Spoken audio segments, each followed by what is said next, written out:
صحيح اللي استحوا ماتوا، صحيح اللي استحوا ماتوا، قالوا على رئيسنا ده انقلابي، وقالوا على ابو حافظ بيقتل شعبه وولاده. طب مين اللي انقذ مصر من كارثة كانت تضيعها؟ ومين اللي بيطهر سوريا من داعش ومن غيرها؟ طب مين اللي أنقذ مصر من كارثة كانت تضيعها؟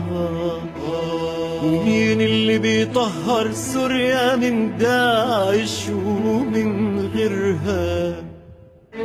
ناس قاعدين في كنيسة بيصلوا، مين اللي موتهم؟ السيسي ولا انتم؟ يا خاينين يا كدابين يا انتهازين. وفي يوم صحيت لقيت ابو حافظ بيتكلم، قال له سلم سلاحك وارجع لدارك وتعالى نتصالح واللي فاتنا.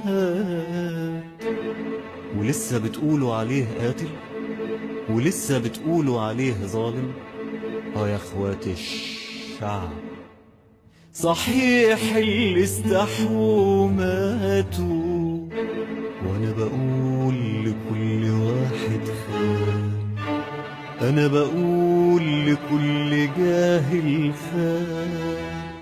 انت يا خاين يا غدار يا قابض بالدولار يا ساقط الابتدائية ولا تعرف قف من غار.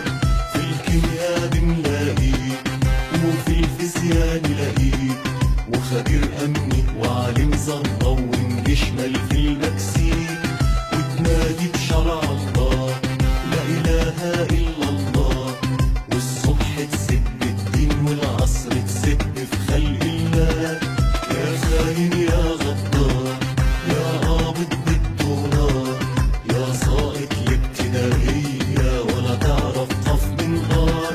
في الكيمياء بنلاقيك وفي الفيزياء نلاقيك وخبير أمني وعالم ذرة وانجشمل في المكسيك وتنادي بشرع الله لا إله إلا الله والصبح تسب الدين والعصر تسب في خلق الله. ويقول أنا من الثوار وعايز لكم الاستقرار وبلادي لازم أحررها من الطاغوت الجبار. يجي يكتب الله عليه أخطأ في الإملاء بيه ويقول أنا قاري ومتعلم في دقيقتش معايا أهي. ويقول أنا من الثوار وعايز لكم الاستقرار وبلادي لازم أحررها من الطاغوت الجبار. يجي يكتب الله عليه واخطأ في الإملاء بيه ويقول أنا قاري ومتعلم بدقيقتش معايا أهي. ما اللي اختشوا ماتوا يا بيه.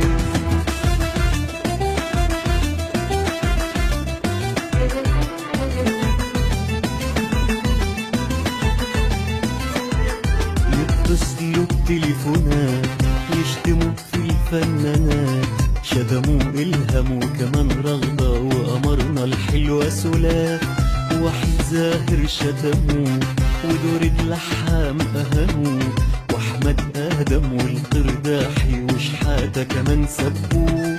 الحشرة وسام حرة مين بقى مدام؟ لو حرة صحيح ارجعي سوريا مش تتحمي في الألمان. البقرة البيرة قدار تجهد النكاح ليها دار زباين داخلة وزباين خارجة وكله باسم الثوار. بس احنا الفنانين احنا مش متضايقين علشان عارفين انكم انتوا شوية متكادين.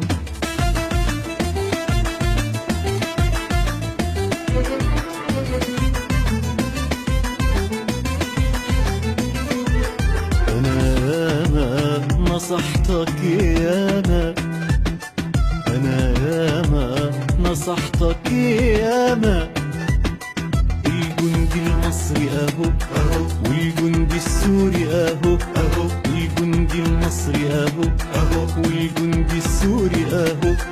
لو هتصدع له دماغه هيطلع لك دراعه، لو هتصدع له دماغه هيطلع لك دراعه. ودراعه اهو ضرب ولبسته انت في حالك، ودراعه اهو ضرب ولبسته انت في حالك. يتوكس عليك يا معارض، كنت عامل فيها ابو لهب، راحوا فين بقى امك شنب. كنت عامل فيها ابو لهب، راحوا فين بقى امك شنب. ولما جشنا عشرك في الشهر التاسع جاك ولد، والفضيحة اهي اهي والمعارضة اهي اهي، العبيط اهو اهو اهو اهو.